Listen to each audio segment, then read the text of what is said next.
Bueno, ubiquémonos en Romanos, por favor. Un poquito, por favor. Un toquito.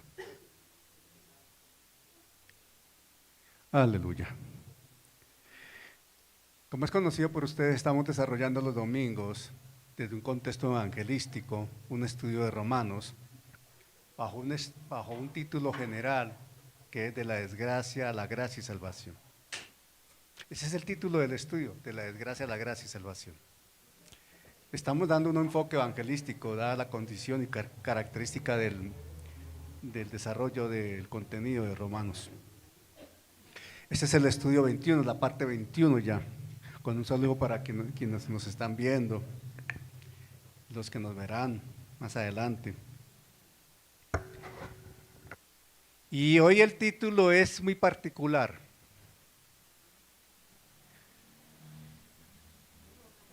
Tranquilos, ya les digo. Hoy el título es muy particular. Todos tenemos un secreto, Dios lo sabe.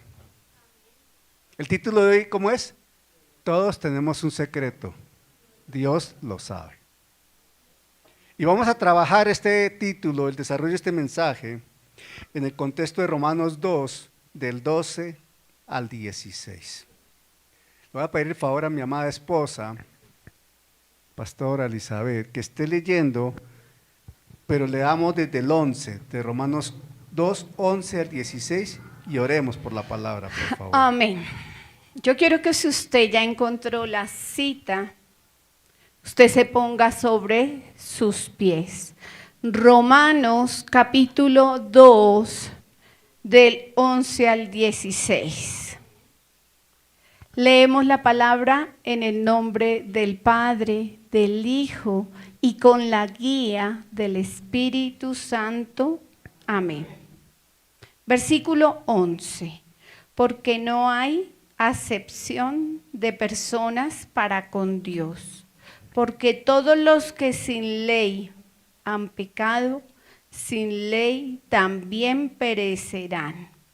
Y todos los que bajo la ley han pecado por la ley serán juzgados, porque no son los oidores de la ley los justos ante Dios, sino los hacedores de la ley serán justificados. Versículo 14.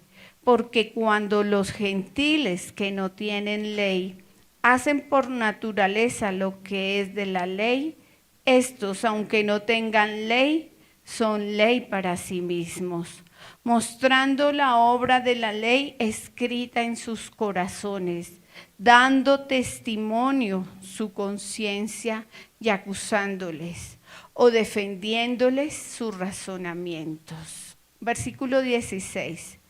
En el día en que Dios juzgará por Jesucristo los secretos de los hombres conforme a mi evangelio.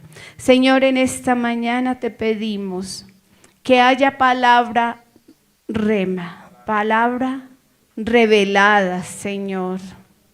Pero te pedimos también que coloques espíritu de sabiduría e inteligencia espiritual. Señor, quita vendas, destapa oídos y transforma corazones de piedra en corazones de carne. Señor, queremos entender tu palabra, pero no solamente queremos entenderla, queremos meditar en ella. Queremos, Señor, ponerla por obra, guardando, Señor, tu palabra. Ayúdanos, Señor.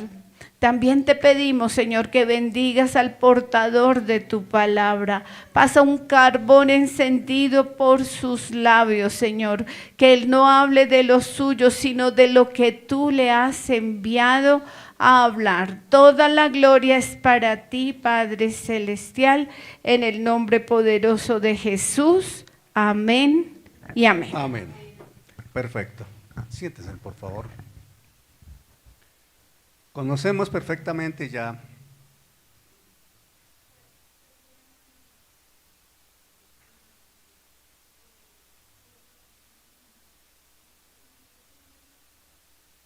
amén. Ven, mamita, por favor. ¿Cómo se llama tu hija? ¿Cómo? Daisy Alejandra. Póngase sobre sus pies. Amén. Señor, en esta mañana acudimos a ti, Señor, confiadamente. Tú eres el Jehová Rafa, nuestro sanador. Tú eres el médico de médicos, Señor. En esta mañana, Señor, colocamos a Daisy Alejandra, y no solamente a ella, sino a los hermanos y las hermanas que se encuentran enfermos con alguna dolencia, Señor.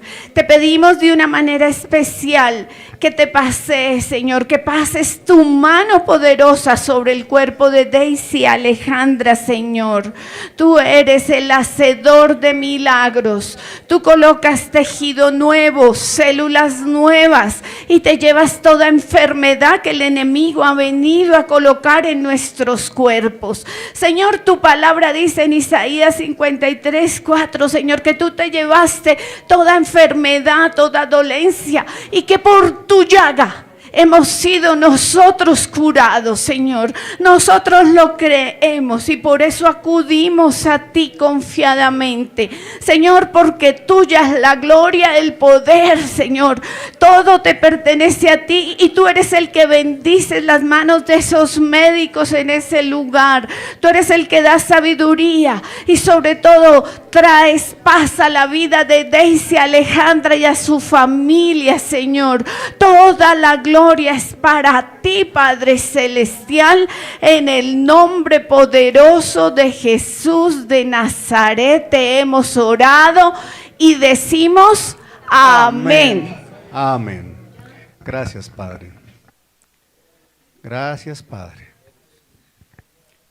Confiamos en tu gracia y en tu favor, Señor. Bueno, recordemos, para aquella época en que Pablo escribe Romanos, el contexto de Romanos, lo que era Roma en ese entonces, resumiéndolo, para no entrar en tanto detalle, era la inmoralidad absoluta. Siendo el imperio, y siendo Roma la capital del imperio, era una sociedad absolutamente descompuesta desde el contexto moral, absolutamente. Era aberrante la cosa que allí se vivía. Y en ese entorno, en ese ambiente, en esa sociedad, se estaba levantando una iglesia. Se estaba levantando un testimonio a través de una iglesia. Se estaba estableciendo el evangelio en esa sociedad. Y Pablo está abordando la enseñanza para fortalecer doctrinalmente, porque obviamente había muchas dificultades para la iglesia naciente, múltiples dificultades. A ese hecho del paganismo, de la idolatría, etcétera, etcétera, se agrega también las circunstancias de la legalidad, la tradición y el costumbrismo que el mismo pueblo hebreo tenía. Todos sabemos que bajo la ley, en la dispensación de la ley, la gente había llegado a una instancia de usar los 10 mandamientos y extender a una serie de regulaciones, y tenían en el término final 613 normas de vida. 613 normas de vida que hacían imposible que alguien desde ese contexto cumpliese la ley. Por eso mismo la palabra, Romanos mismo nos enseña y Pablo nos enseña que era necesario para Dios, a través de la ley, conducir al individuo ante un espejo que es su verdad y mostrar, desnudándole al individuo toda su vida y mostrándole la necesidad de un Salvador. Amén. Eso lo presenta perfectamente Pablo a través de Romanos. Y acá cuando dice Romanos, cuando está desarrollando el capítulo 2 y dice en el verso 11, porque no hay acepción de personas para con Dios. Pablo ya plantea algo muy interesante para incrementar aún más el argumento en contra de los judíos que se creían únicos y exclusivos para con Dios. Recordemos que los judíos se caracterizaban porque ellos hablaban más o menos en estos términos: nosotros y el resto. Nosotros somos los consentidos de Dios y los demás están perdidos, ¿sí? O sea, nosotros somos los de Dios, los demás son los gentiles. Así de sencillo. O sea, todos nosotros somos gentiles desde ese contexto judío. Y Pablo aquí empieza a decir, mire, ante Dios no hay acepción de personas. Aquí lo dice claramente. Ese es un principio fundamental que lo establece la Escritura y nosotros mismos debemos saberlo entender. Porque incluso al interior de la iglesia se contradice ese principio bíblico. Al interior de la iglesia, por prejuicios humanos, conveniencias, etcétera, etcétera, por múltiples razones, este principio, porque no hay acepción de personas para con Dios, se violenta permanentemente. Desde las más grandes esferas, desde las dignidades mayores, en todos los concilios, no estamos hablando de este concilio, de esta iglesia en particular, en términos generales, y todo en nombre del Señor. Verbo y gracia, pongamos un ejemplo elemental. ¿Cómo se evangelizó la América? Cuando llegaron los españoles, trajeron un evangelio a través de ¿qué? De la espada y la sangre. Ese fue el evangelio que ellos transmitieron.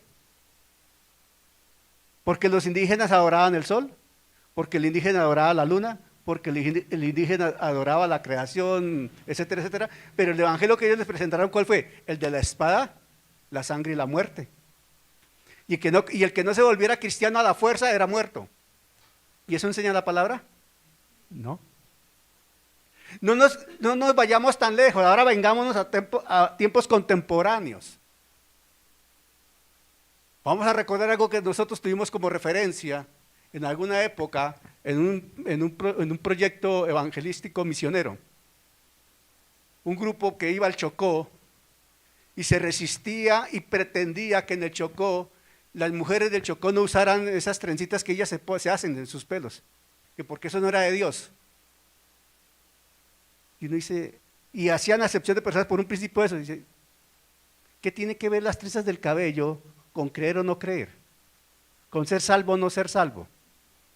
¿Qué tiene que ver eso?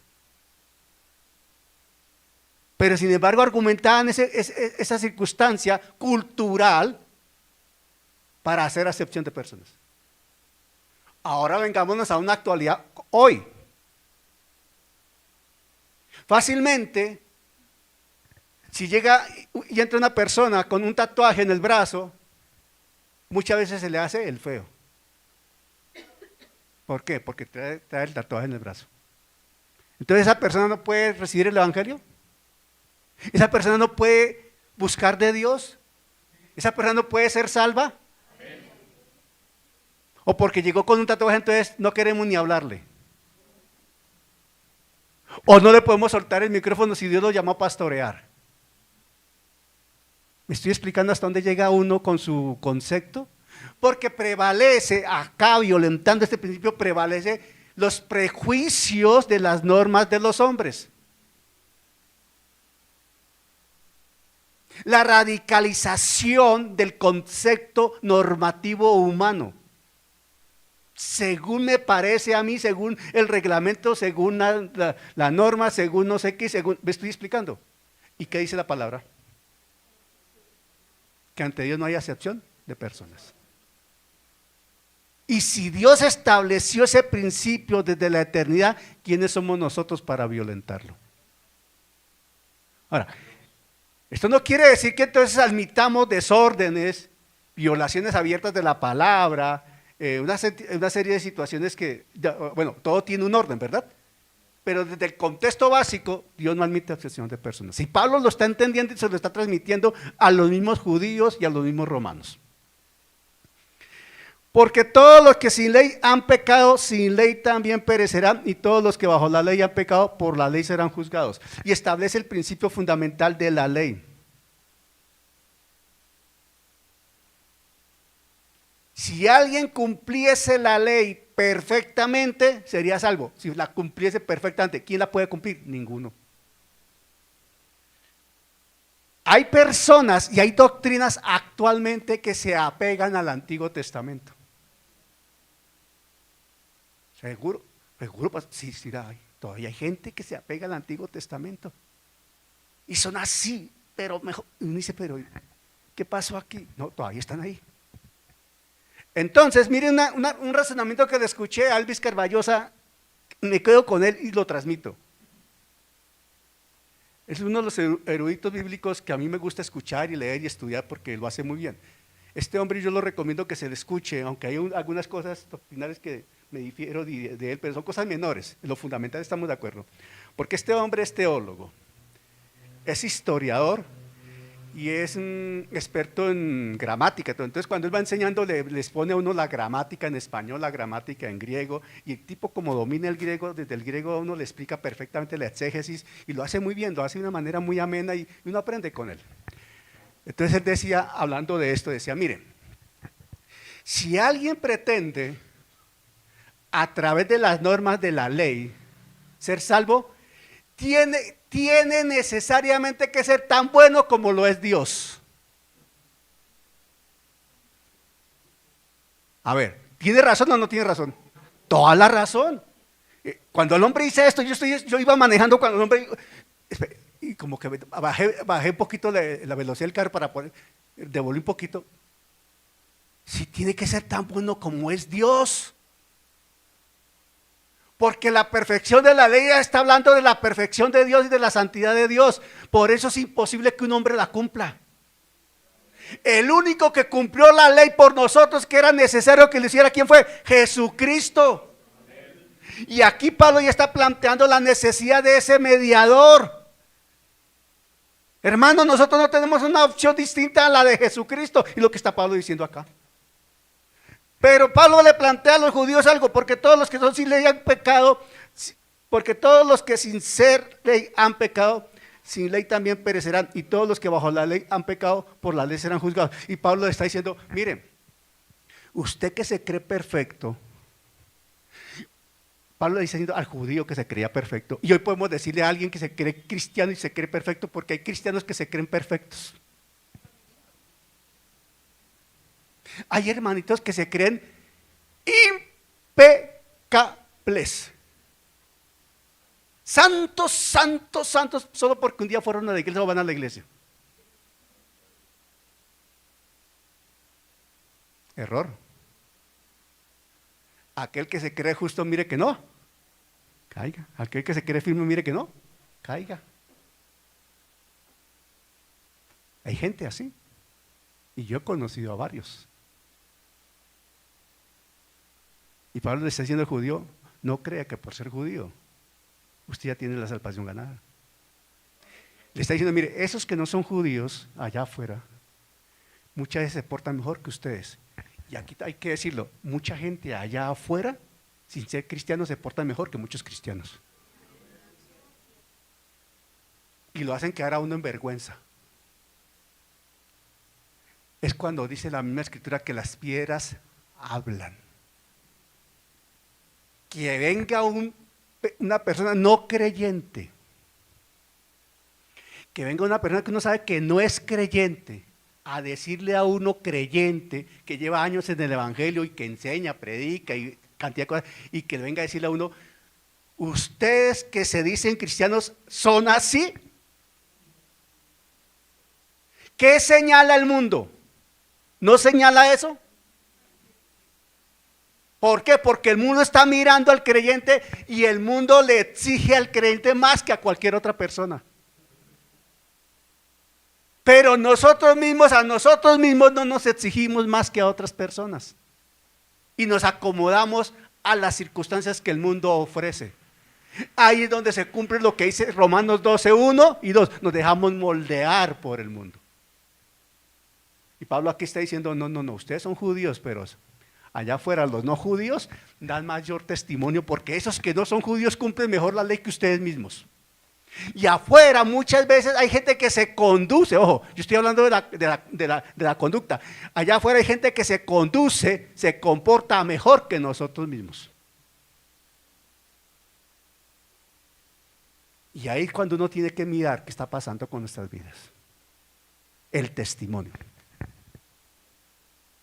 Porque no son los oidores de la ley los justos ante Dios, sino los hacedores de la ley serán justificados. Claramente lo explica en ese versículo. ¿No son qué? Los oidores de la ley, sino los hacedores de la ley. ¿A qué está llegando Pablo con ese verso ahí? En esa aclaración del verso 13. Está el porqué, la razón, el argumento. Porque no son los oidores de la ley los justos ante Dios. O sea, no basta con venir a la iglesia y escuchar todos los domingos, martes y jueves un mensaje. Te la pongo más fácil. Y dirán ustedes que yo soy muy cansón. Lo lamento. No basta con venir martes, jueves, sábado, domingo, todos los días escuchar y escuchar y escuchar, ¿cierto? Hay que vivir el evangelio. No basta con tanta Biblia que tú sabes. Es que estudié en 3 seminarios. Perfecto. Es que tengo 2 maestrías, magnífico. Es que tengo 3 doctorados, espectacular. Es que hablo griego y arameo, genialísimo. Es que, perfecto. ¿Y tu vida qué testimonio me da?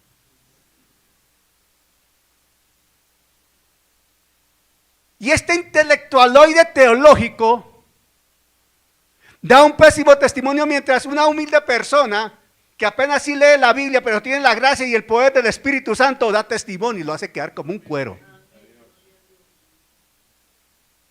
No estoy diciendo que no se estudie, estoy diciendo que se viva el evangelio. Pablo lo que está diciendo en ese verso 3 es, hay que vivir el evangelio.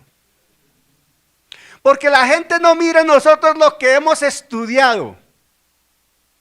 La gente no mira y le dice, a ver, señor Daniel Hugo Pinto, permítame, a ver, usted es teólogo, usted es pastor, usted es qué, usted, ¿cuántos seminarios ha hecho? ¿Cuántos títulos tiene? ¿Usted habla qué? ¿Usted enseña qué? No, la gente no me pregunta ni mira eso, la gente sencillamente va a mirar si soy, cómo soy para poder hablar algo de mí, ¿verdad o no? El testimonio. Entonces eso conlleva a pensar que debemos ser hacedores de la palabra y no tan solo oidores. Pero atención, aquí viene algo aplicativo que es necesario aclarar. Dice la Escritura, y Santiago lo dice también, que debemos ser hacedores de la palabra y no solo oidores. ¿Cierto que eso también lo dice Santiago? Ok. Para ser hacedores de la palabra, tal y como lo señala Pablo aquí en el verso 3 y como lo confirma Santiago y otros versículos de la Escritura, ojo con esto, para ser hacedores de la palabra, eso quiere decir vivir la palabra, cierto testimonio, necesitamos escuchar la palabra. Porque lo uno no quita lo otro.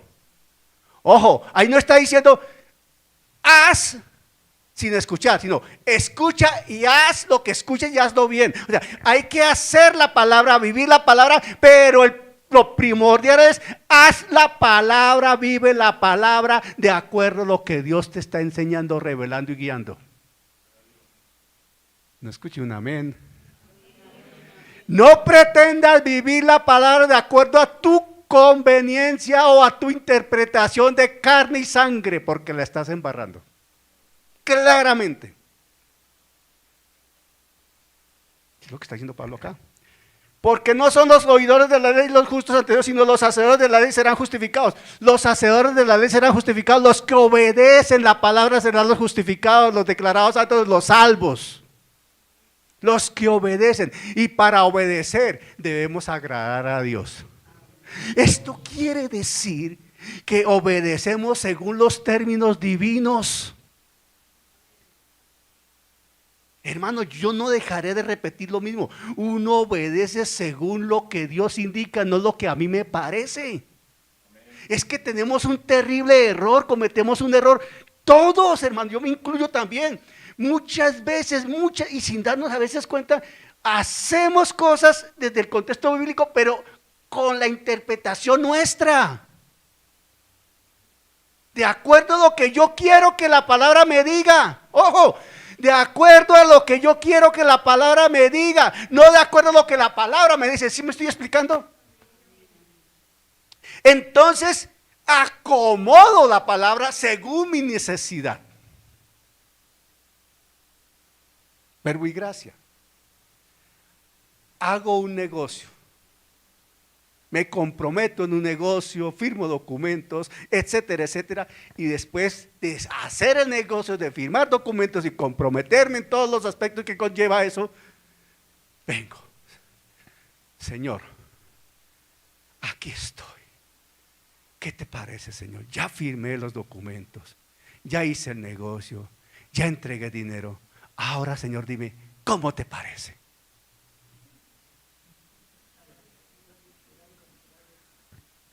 ¿Qué es lo primero? Lo primero es lo primero. Señor, tengo este negocio, lo tengo así, me lo plantean así, tengo esta opción, esto y aquello. ¿Qué te parece? ¿Lo hago, no lo hago? ¿Qué piensas, Señor? Dame una luz, una guía. ¿No es lo primero? Pero ¿a cuánto nos ha pasado que llegamos a hacer lo primero en lo segundo? A mí me ha pasado, hermano. La verdad, hombre. La verdad. Yo soy el único, hermano. A mí gloria, Padre, gloria a Dios. Bendícelo, Señor, más. Así está bien, Padre. A mí me ha pasado, hermano. A mí me ha pasado. Entonces, después de embarrarla, de cometer el error de, ¿cierto? Ay, Señor, ¿qué pasó? O llega la esposa y le dice a uno lo que saben decir las damas. ¿Qué saben decir las damas? ¿Qué saben decir las damas? Damas, ¿qué saben decir ustedes? ¿Y los esposos qué decimos? Sí, sí, mami, tenía razón.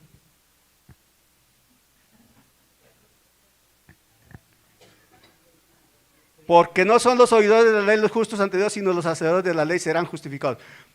Porque cuando los gentiles que no tienen ley hacen por naturaleza lo que es de la ley, ojo, hacen por naturaleza lo que es de la ley. Estos, aunque no tengan ley, son ley para sí mismos. Ojo, hacen por naturaleza lo que es de la ley. Ojo, aquí hay un aspecto bien interesante, hermano, de la gracia de Dios, de la misericordia de Dios. Aquí hay un aspecto que a mí, la verdad, santo Dios, el Señor no se queda con nada. Cuando Dios creó al hombre, lo hemos estudiado en Génesis.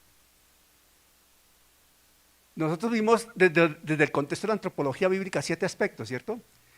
Escogidos, fuimos por el amado, escogidos desde antes de la fundación del mundo, ¿cierto? El Señor nos escogió, nos creó, nos formó, nos hizo, nos estableció y nos envió, y después nos dio la ayuda idónea a los varones, la mujer, ¿cierto? Ok. Un plan perfecto de parte de Dios. Y todo se circunscribe cuando dice en la misma escritura que Dios hizo al hombre a su imagen conforme a su semejanza. Ok. Lo sabemos perfectamente.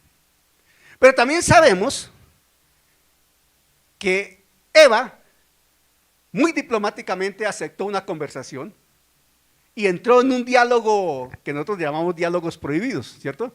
Y entró en un diálogo que nunca debió entrar y conllevó que tomara un fruto que no debía tomar. Y de paso compartió con su esposo, que admitió comer del fruto que él debió haber dicho no. Y bueno, ya sabemos la historia. ¿Qué pasó? Expulsados de Edén, echados de Edén. Hablábamos el otro día, un jueves, que esa palabra quiere decir de insofacto, salga de aquí, no lo quiero ni ver, mejor dicho, echados de Edén. Pero Dios es misericordioso. El hecho que el hombre haya caído y haya muerto espiritualmente, no quiere decir que Dios haya quitado del hombre lo que sembró, lo que hizo cuando lo creó. Y Dios colocó en el hombre algo que se llama conciencia. Algo que llama conciencia. Y el hombre intrínsecamente tiene allá guardado un principio de conocer, de discernir, de entender lo bueno y lo malo. En toda sociedad. Vaya usted a la sociedad que quiera.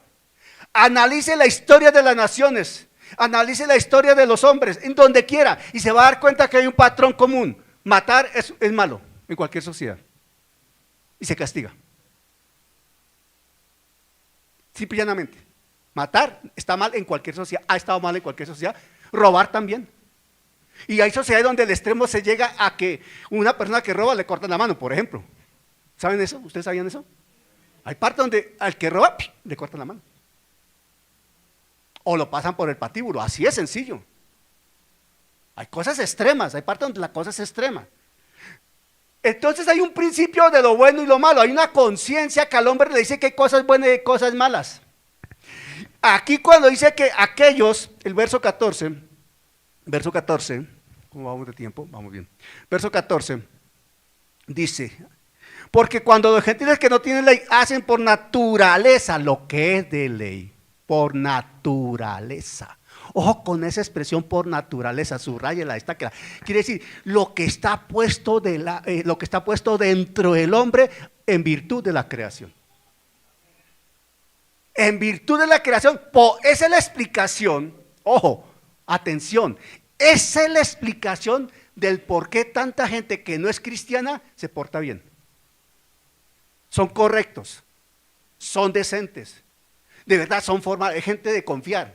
Conocemos gente así, yo conozco gente así, y no son creyentes, ni siquiera van a la religión católica, gente que a veces de religión no quieren saber nada, pero socialmente hablando son personas confiables, son personas respetables, son personas correctas, que le dicen a uno sí es sí, le dicen a uno no es no.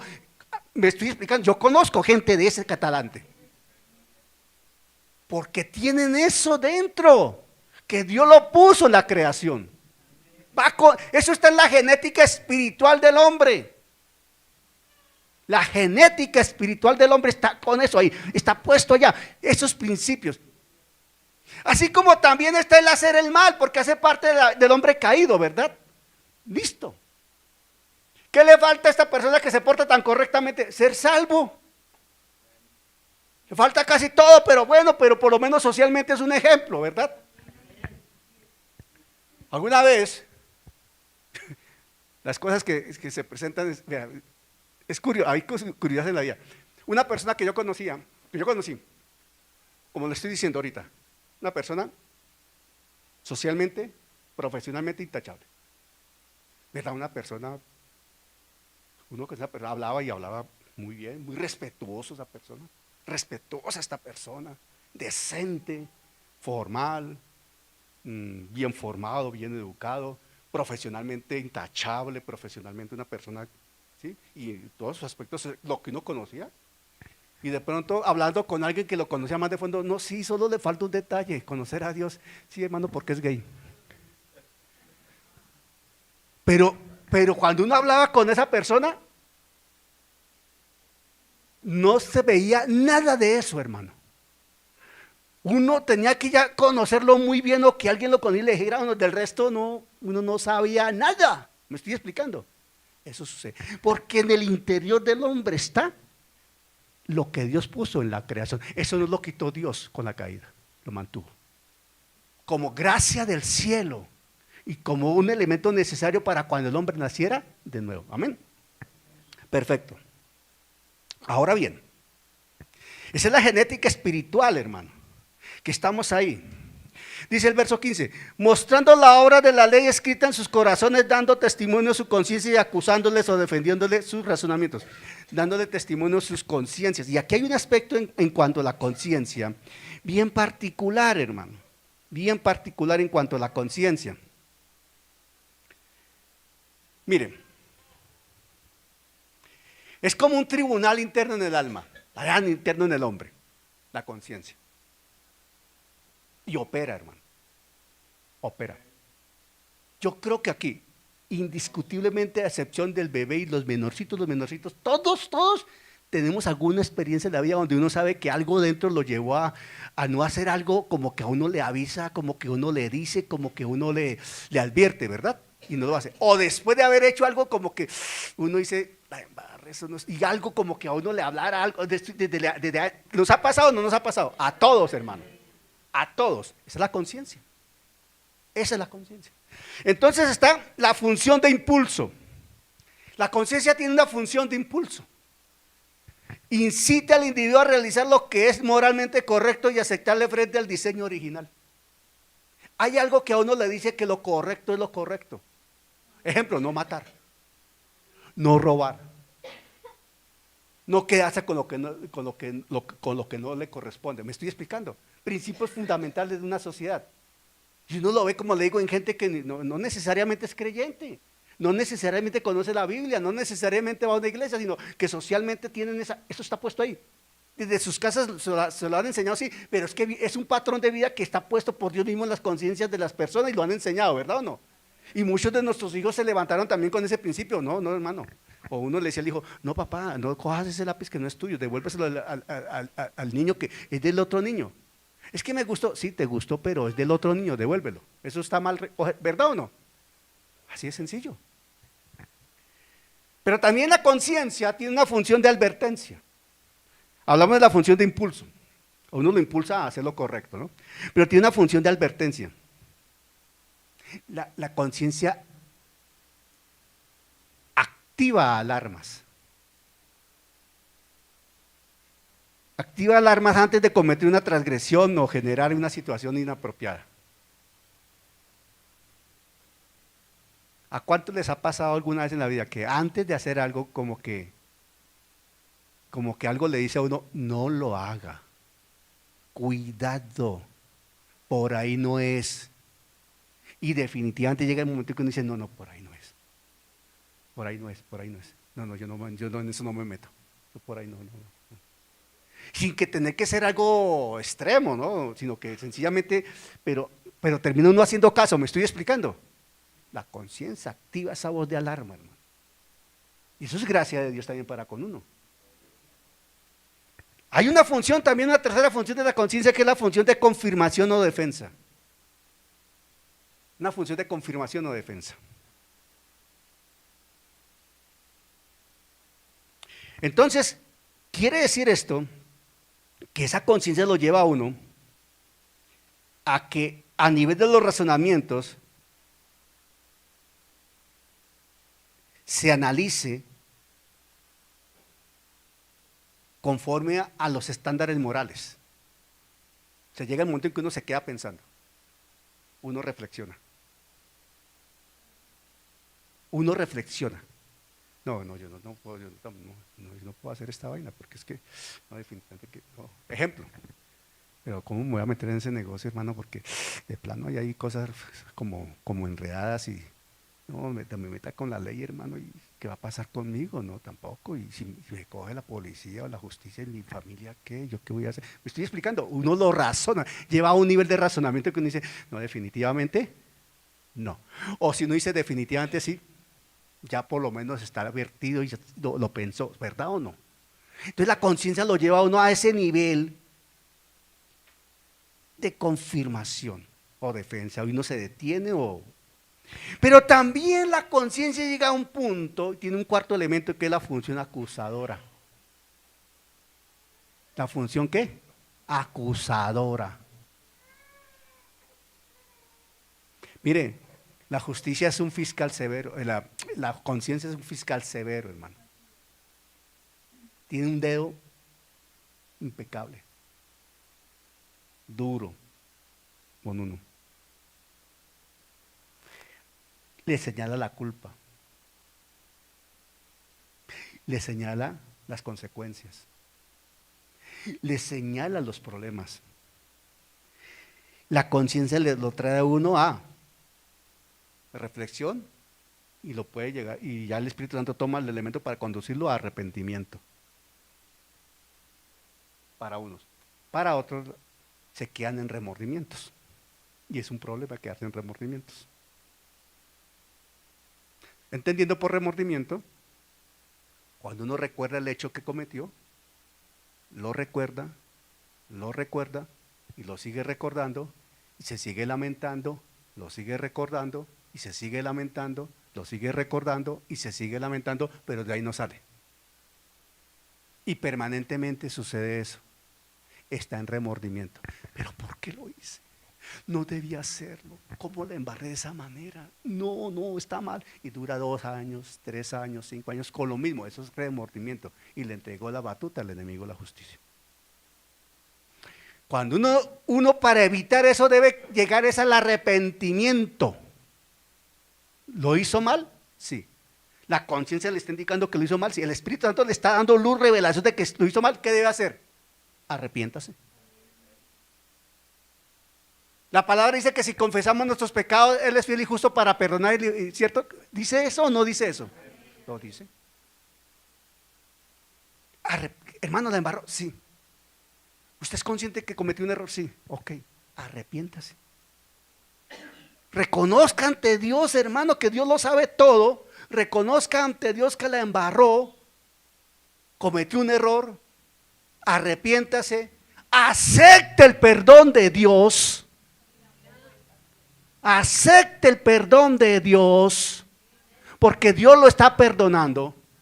Abrácese al perdón de Dios y sencillamente no lo vuelva a hacer. Ya.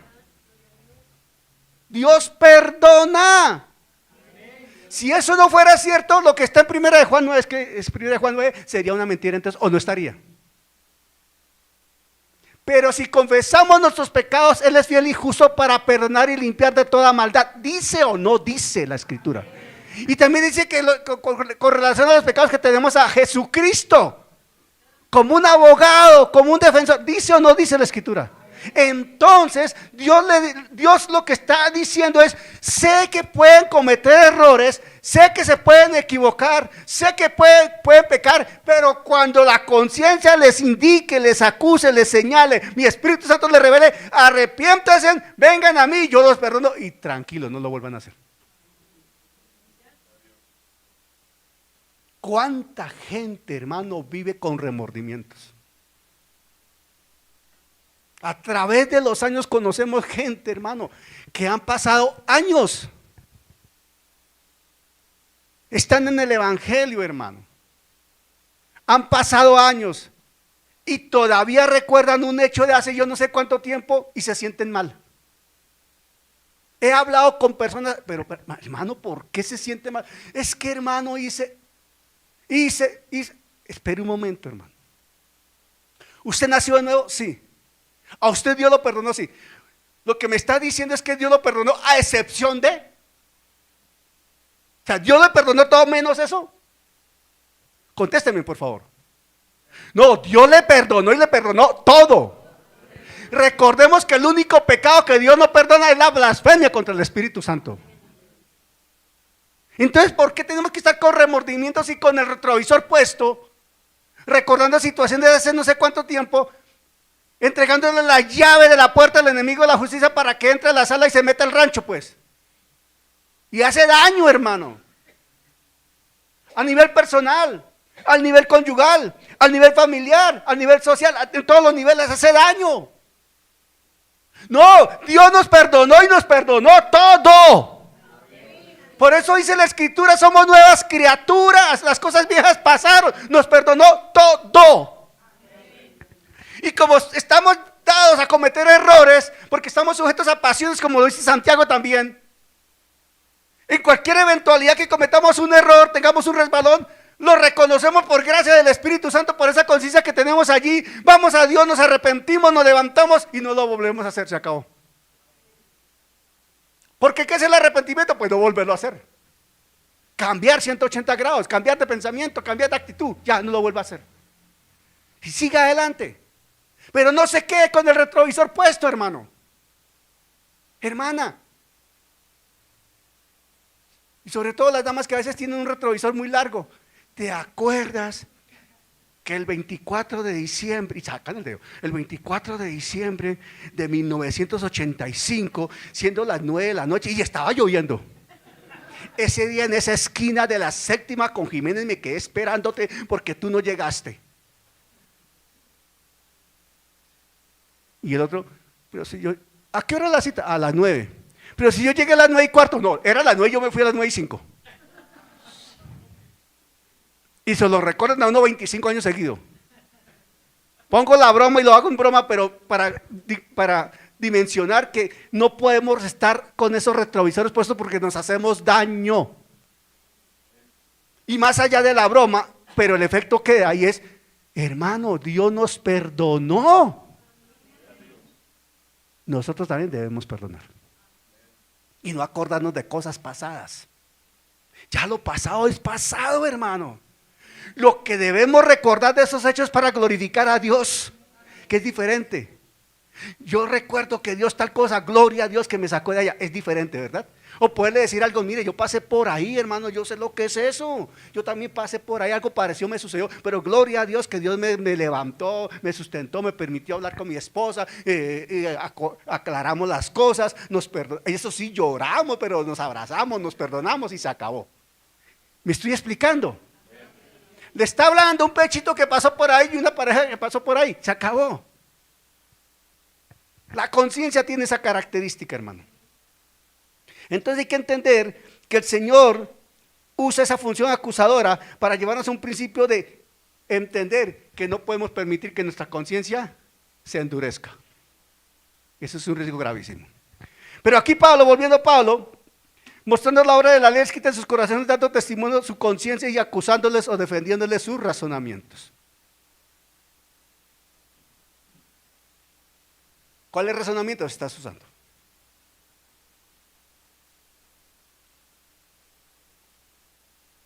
¿Tus argumentos o el Evangelio? Ojo, miren el verso 16. O acusándoles o defendiéndoles sus razonamientos en el día en que Dios juzgará por Jesucristo los secretos de los hombres conforme a mi Evangelio. El día en que Dios juzgará en Jesucristo, dice ahí. Por Jesucristo, perdón. Los secretos de los hombres. Hermano,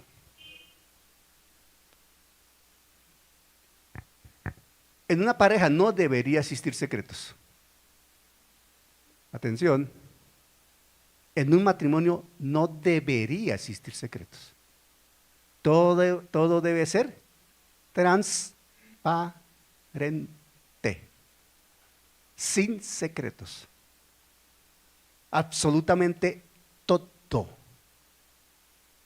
Yo siempre les recomiendo a las parejas que se van a casar, cuando tengo oportunidad de abordar esos temas de consejería y esos temas, que antes del matrimonio se digan las verdades, hermano. Se cuenten todo. Ahora, si hay asuntos tan delicados que de pronto dices, yo mejor no lo cuento, si se lo va a guardar, guárdeselo, hermano. Pero es un secreto que queda guardado y usted y Dios y se acabó. ¿Me estoy explicando? Guárdeselo entonces, pero no un día sáquelo ahí en medio de la sala y ¿por qué no lo dijo antes de casarse? Verbo y gracia, vamos a tocar un ejemplo que eso es clásico. Llega la pareja a casarse, perfecto. Se cuentan todo, pero hay un pequeño secreto. Él no le dijo a ella que tiene un hijo. No, lo que pasa, entonces él puede pensar, no, lo que pasa es que mi chino ya tiene 3 años, pero como la mamá vivía en Canadá y se casó con un canadiense, pues está en Canadá. Está viviendo con un canadiense allá. Hasta el apellido el papá tiene allá. ¿Qué me preocupa a mí? Bueno, ok. Lo correcto que es decirle, mami, pasó esto, la vida esto y tengo un hijo así. ¿Es lo correcto o no es lo correcto? Es lo correcto. Pasó esto y ese muchacho, ese niño tiene 3 años ahorita, o 4, o 5, o 15, no sé qué, vive en Canadá, yo sé que está allá, ni conozco la ubicación, pero sé que está en Canadá porque ella se casó con un canadiense. Es mejor decir la verdad. Ahora, si se lo calla, se lo calla. Pero asume el riesgo que la vida como una novela, cualquier día le destape esa verdad, porque ante Dios no hay secretos. ¿Me estoy explicando? Porque cualquier día puede ser que ese muchacho, ya teniendo 35, adulto, venga a Colombia a buscar a su papá biológico. Porque está en la conciencia y en la genética de él conocer a su papá biológico. ¿Y quién se lo puede impedir? ¿Me estoy explicando? Entonces, ¿qué es lo mejor? Decir la verdad. Y si te vas a guardar el secreto, guárdatelo. Consciente que vas a tener un riesgo ahí, porque es un secreto que en cualquier momento puede. Y nunca lo saques a público ya. Ven, te voy a contar algo. Después de 15 años es que yo tengo un hijo en Canadá y llegó ayer. Y quiere quedarse aquí porque me vino a buscar a mí. ¿Qué cree que va a decir esa señora? ¿Qué cree que van a decir esos chinos que tiene ahí? ¿Cómo que tenemos un hermano en Canadá? ¿Cómo que no me habías dicho? Ah, no, uno le pone risa a veces, pero no, dimensionemos la situación. Eso no es tan sencillo a veces de digerir. Eso tiene sus bemoles, hermano. Por eso es mejor decir la verdad. ¿Por qué? Porque Dios juzgará por Jesucristo los secretos de los hombres. ¿Y qué es Jesucristo aquí? El Evangelio. El Evangelio es el elemento, es el marco jurídico que usa Dios. Ante el Evangelio nadie se puede ocultar.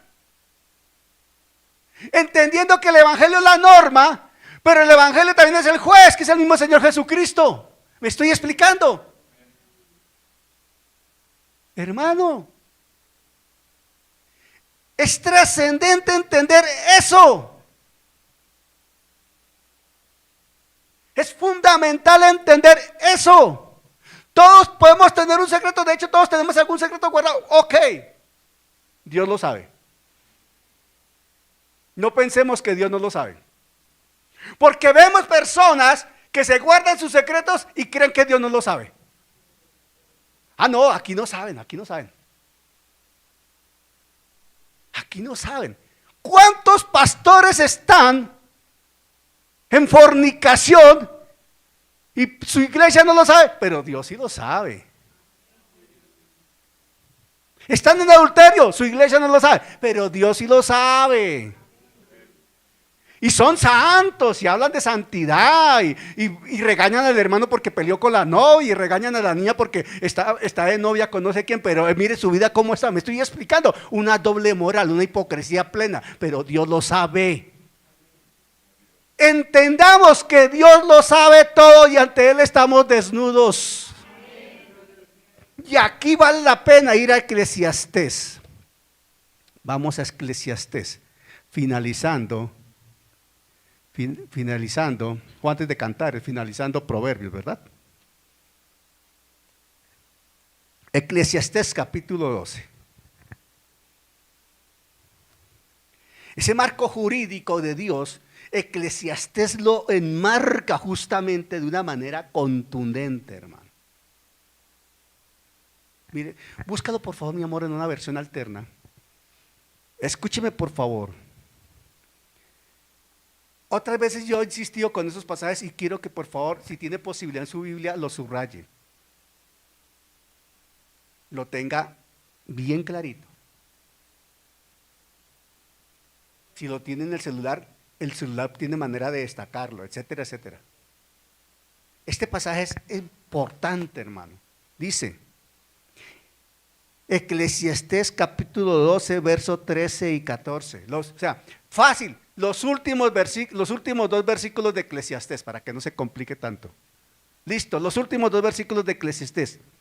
Dice así, lo voy a leer en Reina Valera y mi esposa lo va a leer ahorita en una versión alterna. Dice así, escuchen por favor, sigan la lectura ahí, escuchen. El fin de todo el discurso oído es este: teme a Dios y guarda sus mandamientos, porque esto es el todo del hombre. Porque Dios traerá toda obra a juicio juntamente con toda cosa encubierta, sea buena o sea mala. Coherente totalmente con lo que Pablo está diciendo ahí en Romanos 2, finalizando ese segmento que hemos leído en 2:16. ¿Cómo dice en una versión alterna, hermano, por favor? Amén. En Nueva Traducción Viviente dice, versículo 13. Aquí culmina el relato. Mi conclusión final es la siguiente. Teme a Dios y obedece sus mandatos, porque ese es el deber que tenemos todos. Dios no juzgará por cada cosa que hagamos, nos juzgará por cada cosa que hagamos, incluso lo que hayamos hecho en secreto, sea bueno o sea malo. Amén. Dios juzgará todo. Atención, para nosotros los creyentes, el tribunal de Cristo. Allí se perderán o se recibirán recompensas, galardones, reconocimientos, coronas, etc. No la salvación no está en juego, pero como creyentes vamos a dar cuenta de lo que hicimos nosotros acá, en el cuerpo, ¿verdad? El no creyente estará en el juicio del gran trono blanco, entregándole cuentas al Señor. Pero que vamos a dar cuentas, vamos a dar cuentas. ¿Que Dios conoce todo? Dios conoce todo. Necios los que pretenden hacer cosas sacando pecho y diciendo, me avivé. No se dio cuenta. No se dio cuenta. Lo engañé, no se dio cuenta. Ok, él no se dio cuenta que lo engañé. Y Dios, a ver. No se dieron cuenta que les dije mentiras, los manipulé, les dije, no se dieron cuenta. Sí, y Dios. Ante Dios también va a ser. A ver. No, la cosa es seria, hermano. Es que hay muchos ministros que se paran a predicar y a enseñar, hermano, que son unos mentirosos completos, no crean. Hay muchos creyentes que son más falsos que una moneda de 20, hermano. De cuero.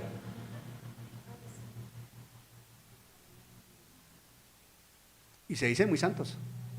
Y sacan pecho. ¿Y ante Dios? ¿Ante Dios qué, hermano? De un tiempo para acá yo me he cuestionado mucho eso, hermano. Me he cuestionado bastante eso, de un tiempo para acá.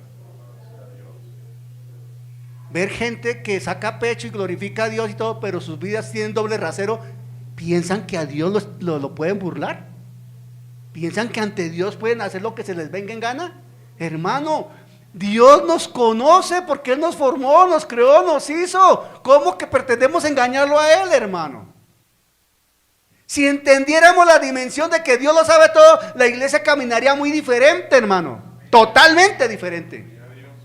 Es más, si la iglesia desde un comienzo, desde los comienzos de la iglesia, se hubiese entendido perfectamente que Dios lo sabe todo, la iglesia hoy día sería muy diferente a lo que es. No habría tanta división, no habría división en la iglesia. Pero nosotros como hombres nos hemos encargado de perjudicar y afectar eso, porque creemos que somos muy hábiles y entre nosotros nos engañamos, nos sacamos ventaja una cosa y otra. Pero ignoramos que Dios lo ve todo y lo conoce todo. Mire el nivel de insensatez de nosotros. De nosotros, yo me incluyo, porque muchas veces uno hace cosas y dice, ¿y Dios qué? Yo a veces le digo, ¿y qué? Y a veces le digo a la gente, ¿que acaso Dios está ciego o qué?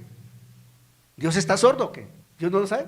Cuidado, hermano, cuidado, porque Dios lo sabe todo. Y ante Él nadie se va a ocultar. Amén. Yo quiero que hagamos la reflexión rápidamente sobre el versículo 13 y el versículo 16. El 13, porque no son los oidores de la ley los justos ante Dios, sino los hacedores de la ley serán justificados.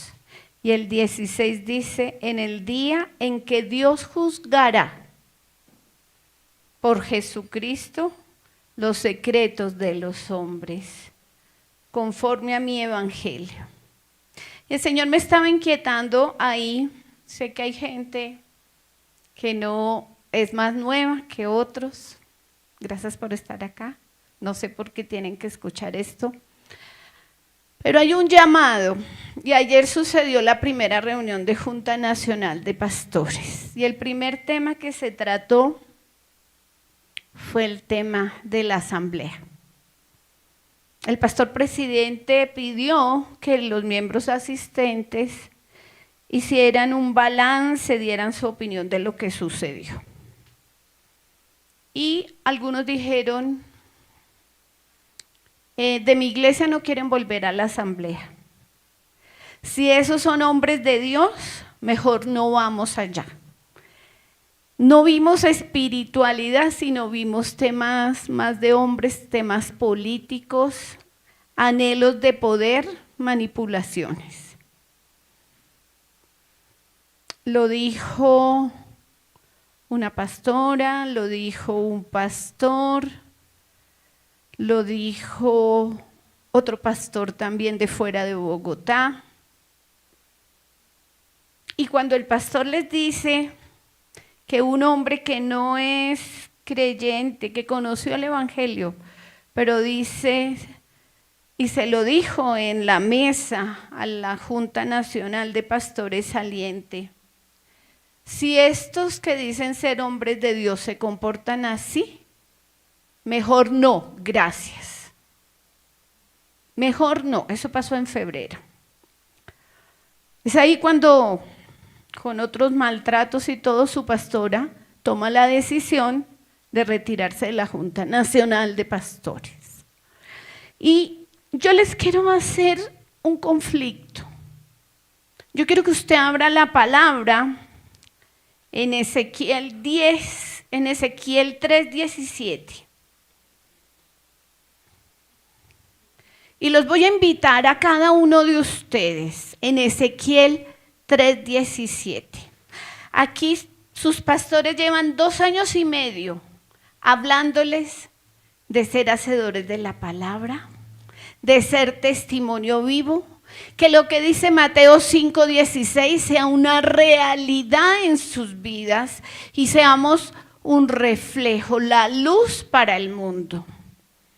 Ezequiel 3:17, dice, hijo de hombre, yo te he puesto por atalaya a la casa de Israel.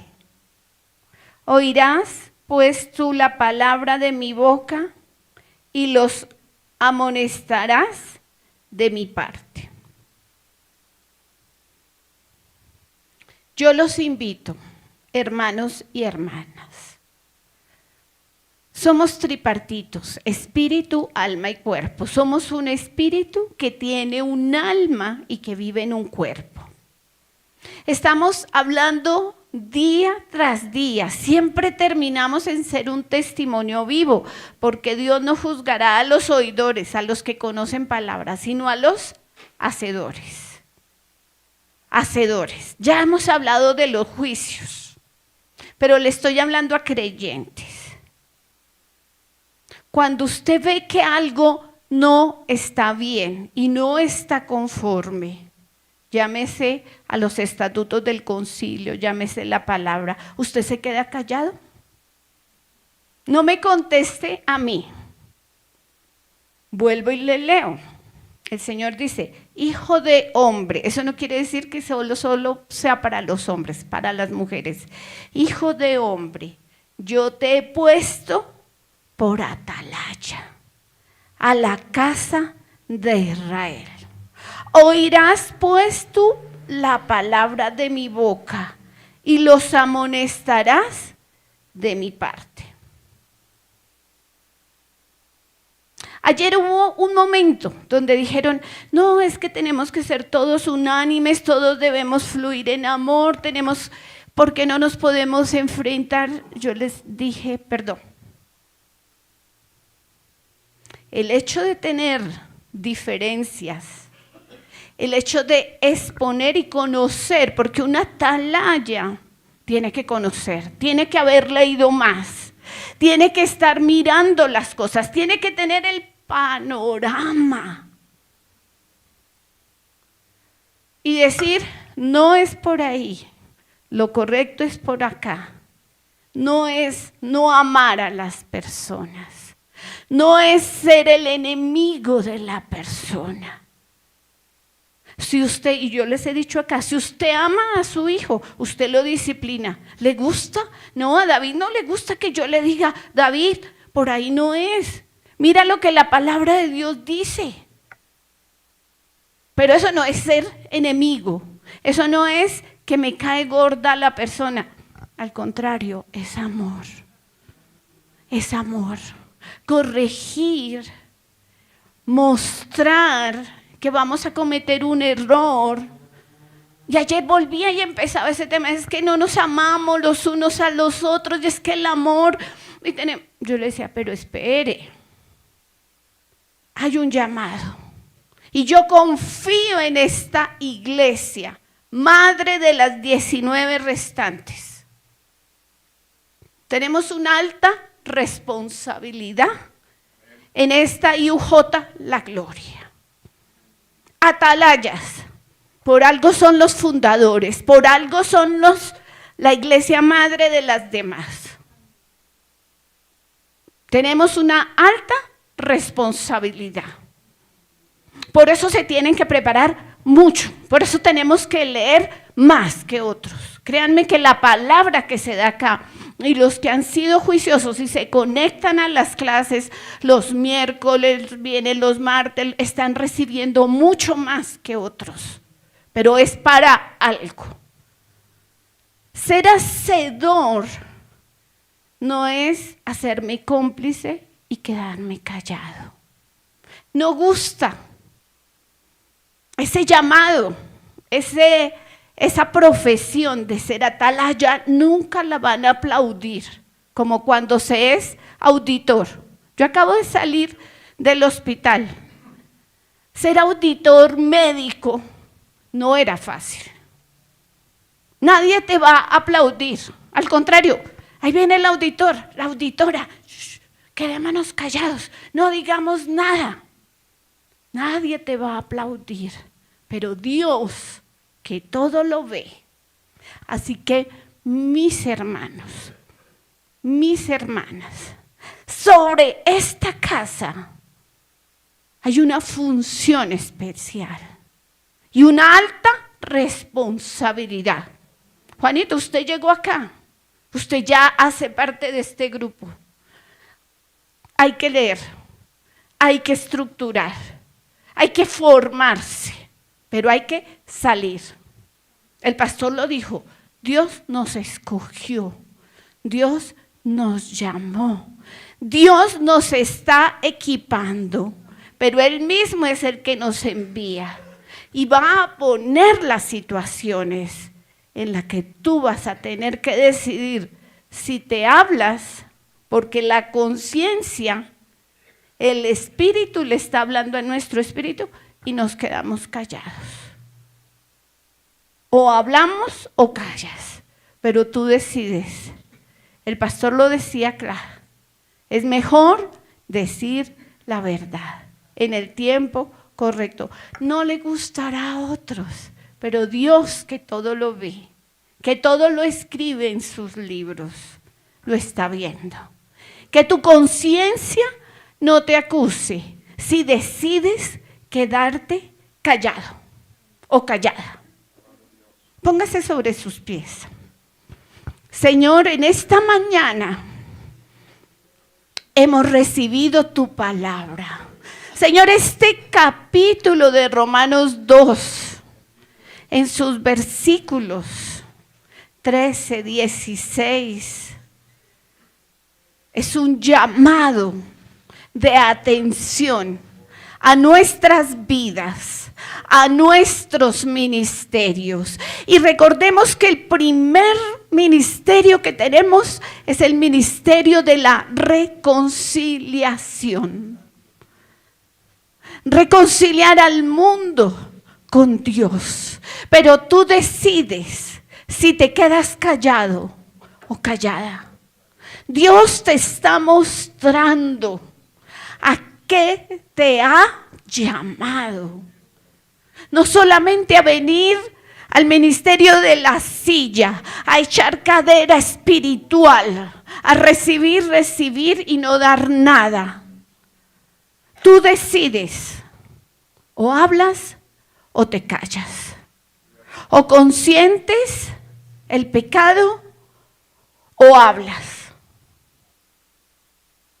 Es tu responsabilidad. Señor, en esta mañana, Espíritu Santo, te pedimos, Señor, que nos ayudes, Señor, a hablar tu palabra, a rearguir, a enseñar, a exhortar, a no quedarnos callados, Señor. Rompe todo lazo de impiedad, Todo yugo, púdrelo ahora en el nombre poderoso de Jesús de Nazaret. Señor, desata la lengua de mis hermanos. Muévelo, Señor. En el nombre poderoso de Jesús, Señor.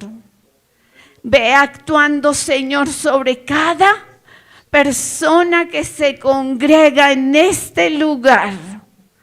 Señor, toda la gloria es para ti, Padre Celestial. Tú eres un Dios misericordioso, lento para la ira y grande en misericordias. Para ti todo honor y toda gloria por los siglos de los siglos. Amén.